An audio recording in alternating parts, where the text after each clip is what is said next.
aspects of modern terrorism were the zealots of Judea, known to the Romans as Sicarii or daggermen. They carried out an underground campaign of assassination of Roman occupation forces, as well as any Jews they felt had collaborated with the Romans. The Jews have been, oh my God.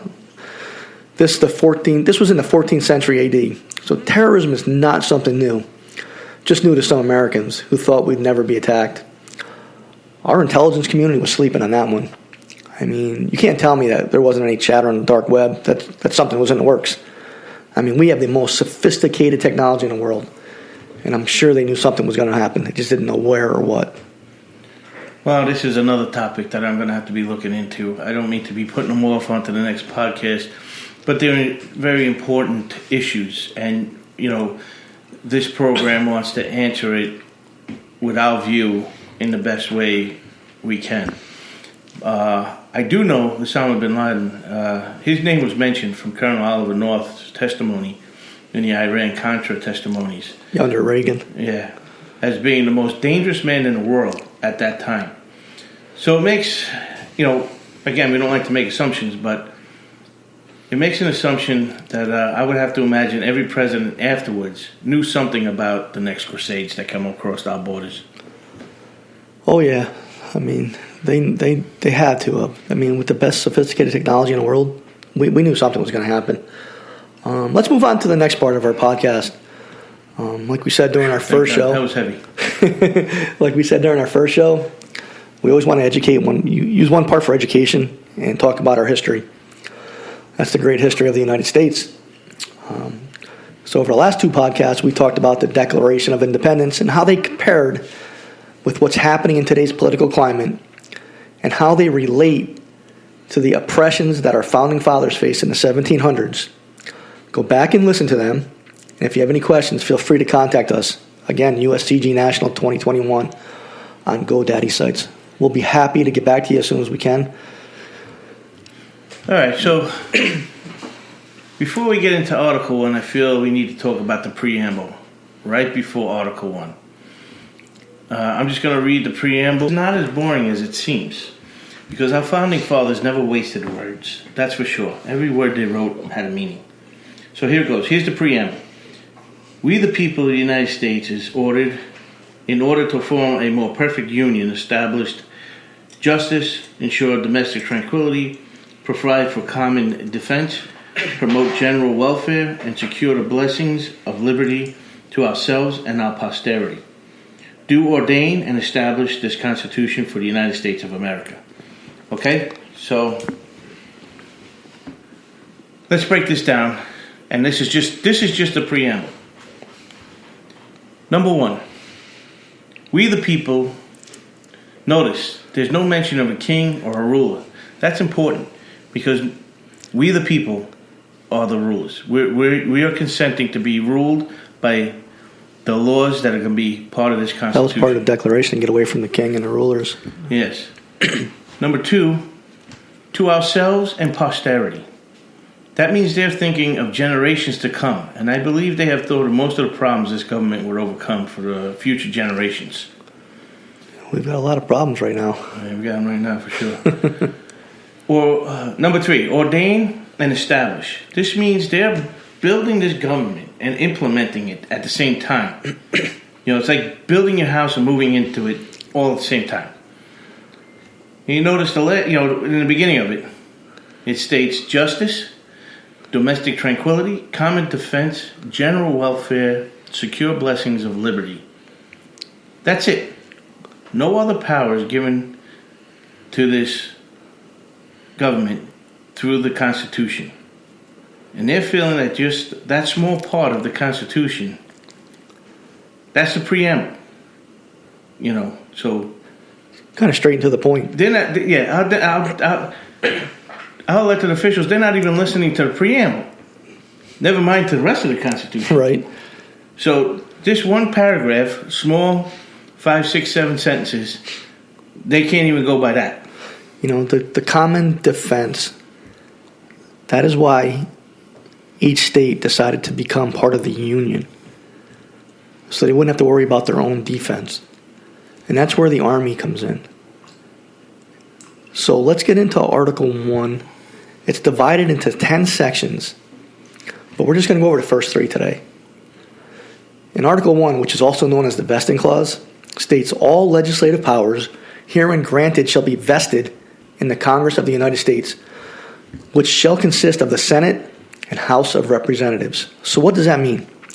Congress is a legislative branch of the government, which means that they are the ones to make the laws for the United States, not the president or the Senate, the Congress. All right? Not even our judges, which was another oppression in the Declaration of Independence, is that he has made judges dependent on him alone for their tenure of their offices and the amount of payment of their salaries. Right now we have liberal judges, conservative judges, Democrat, Republican judges. They are supposed to be impartial.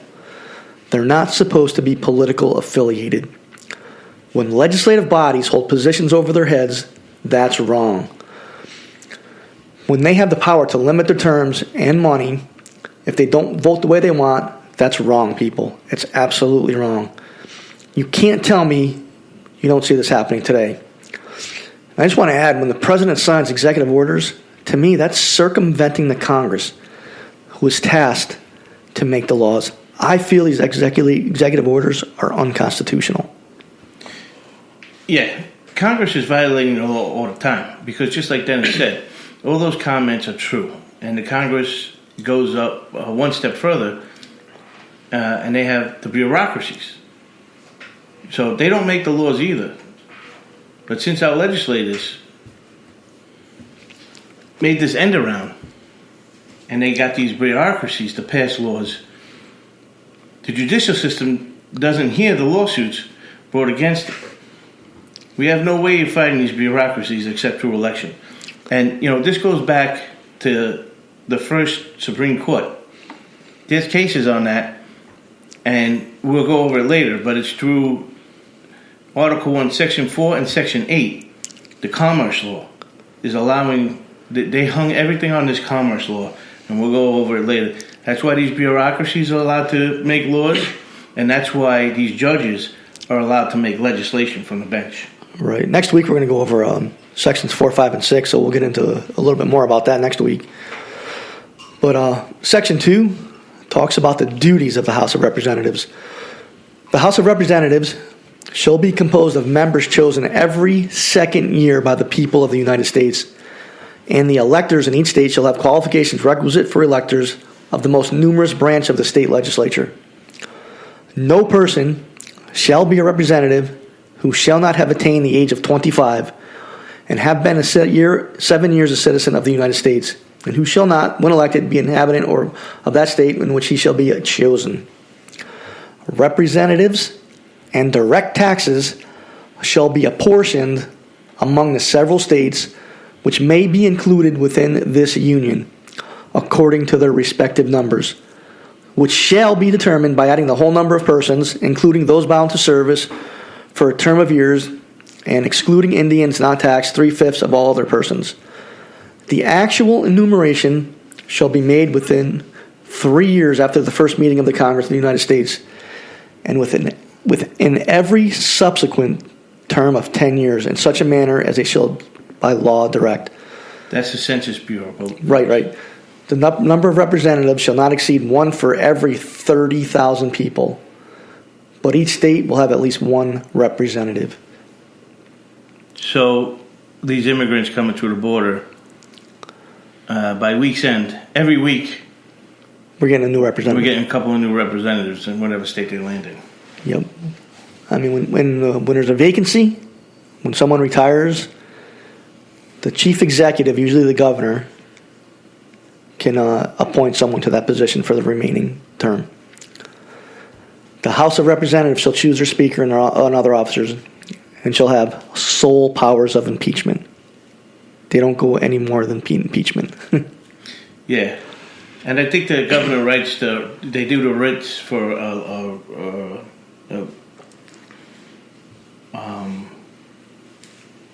vote for that representative, right? The governor? Yeah. Yeah, he files a writ. Yeah. Yeah. All right, sorry about that, folks.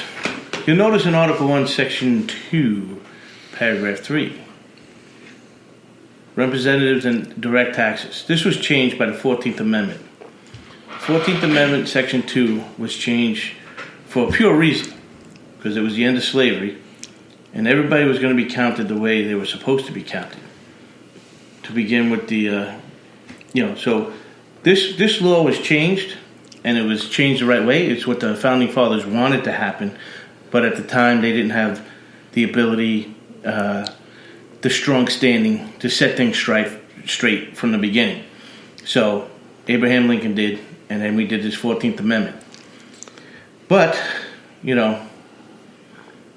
politicians being politicians, they corrupted that direct taxability and turned it into a tyrannical tool over the last 150 years with their direct taxation.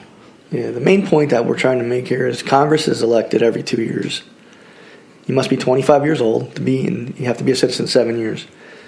And like Jack said, every 10 years we do a census, and that will dictate the number of representatives for each state. So some states that are like New York is losing a lot of people right now. California is losing people right now because of their leadership.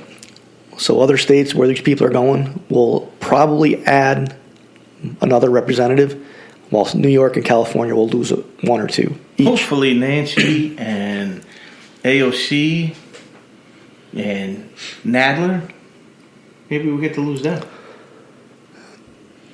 They're just hypocrites. I'll just leave it there. They are hypocrites. Yeah. I mean, I've gone back and I listened. I mean, not AOC that much, but Nadler, I've listened to a couple of things from years ago that he said, which is in direct opposite of what he says today. Schumer, same thing. It's ridiculous. The hypocrisy. He gets to stay because they always get 2 senators, but maybe New York will use their head and get rid of the problem child, because I tell you, when I listen to those representatives, I feel myself getting dumber. Sometimes it's hard for me to figure out how to turn the doorknob and get out of the living room. Oh, it's ridiculous. Oh, my God. Let's talk about Section 3. The Senate of the United States shall be composed of 2 senators from each state, chosen by the legislature thereof for 6 years, and each senator shall have 1 vote. Immediately after they are assembled, in consequence of the first election, they shall be divided as equally as may into 3 classes every 2 years. The seat of senators in the first class shall be vacated at the expiration of the 2nd year. The second class be the 4th year, and the third class will be the 6th year, so that 1/3 may be chosen every 2nd year. And again, if vacancies happen by resignation or otherwise during the recess of the legislature of any state, the executive may make temporary appointments. No person shall be a senator. You have to be 35 years old and been 9 years a citizen. The Vice President of the United States shall be the President of the Senate, but shall have no vote unless they are equally divided. And what do we have now in the Senate? We have equally divided Senate. So Vice President Harris is a determining vote. Well, except for the senator from Maine and Alaska. Come on, Maine and Alaska. Let's get some new senators there. Yeah, they're moderate Democrats. Oh, is that what we're going to call them? Yeah, we're going to call them moderate Democrats. Again, the Senate shall choose their own officers and the President pro tempore in absence of the Vice President or when he or she shall exercise the office of President of the United States. The Senate shall have the sole power to try all impeachments. When sitting for that purpose, they shall be an oath of affirmation. And when the President of the United States is tried, the Chief Justice shall preside. The Chief Justice shall preside. I'm going to say that again. The Chief Justice shall preside. Where is he? I didn't see him. He wasn't there for the last one. Remember, he had a small chair. We couldn't see him over the table. And no person shall be convicted without the concurrence of 2/3 of the members present. For impeachment, judgment shall not extend further than to removal from office, and disqualification to hold any office. So you have to have the first part before you get to the second part. All right? We've talked about this before. We're not going to beat a dead horse. They were wrong for holding that impeachment. Congress and the Senate, they were both wrong. Yeah, well, there's a shocker. Imagine them being wrong.